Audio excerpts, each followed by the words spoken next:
Hello, അപ്പോൾ ഇന്നത്തെ നമ്മുടെ ട്രിപ്പ് എന്ന് പറയുന്നത് മുടിപ്പാറയിലേക്ക് കേട്ടോ. നമ്മൾ പെട്ടെന്ന് തീരുമാനിച്ച് പോയ ട്രിപ്പാണ്. നേരത്തെ പ്ലാനിങ് ഒന്നും ഉണ്ടായിരുന്നില്ല.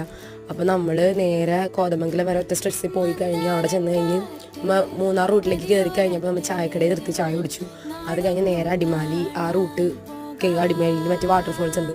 അവിടെ കയറി കുറച്ച് നേരം ടൈം സ്പെൻഡ് ചെയ്ത് റീൽസൊക്കെ എടുത്ത് എല്ലാവരും പിക്കൊക്കെ എടുത്തിട്ടാണ് നമ്മൾ അവിടെ നിന്ന് നെക്സ്റ്റ് ഫുഡ് കഴിക്കാൻ വേണ്ടി റിസോർട്ടിൻ്റെ അടുത്തുള്ള ഒരു ഹോട്ടലിൽ കയറിയിട്ടാണ് നമ്മൾ ഫുഡ് കഴിച്ചത്. അപ്പോൾ പോണ വഴിയൊക്കെ റൂട്ടൊക്കെ നല്ല രസമായിരുന്നു. മഴയും കോടയൊക്കെ ആയിട്ട് നല്ല അടിപൊളിയായിരുന്നു. മഴയും കൂടെ അപ്പോൾ പിന്നെ പറയണ്ടല്ലോ, ബൈക്ക് റൈഡ് മഴയത്താണെങ്കിൽ അടിപൊളിയായിരിക്കും. അപ്പോൾ അങ്ങനെ മഴയ്ക്ക് ബൈക്ക് റൈഡൊക്കെ ആയിട്ട് നമ്മൾ നേരെ ഫുഡ് കഴിച്ച് കഴിഞ്ഞു. നമ്മൾ നേരെ വിട്ടത് റിസോർട്ടിലേക്കാണ്. നമ്മൾ റിസോർട്ടിലേക്ക് എത്തി. സത്യം പറയാൻ റിസോർട്ടിലെത്തി കഴിഞ്ഞപ്പോൾ ഭയങ്കര സന്തോഷമായി. കാരണം നമുക്ക് ഇത്ര അടിപൊളിയായിട്ടുള്ള ഒരു ആംബിയൻസ് ഉള്ള റിസോർട്ടാണെന്ന് അറിയില്ല.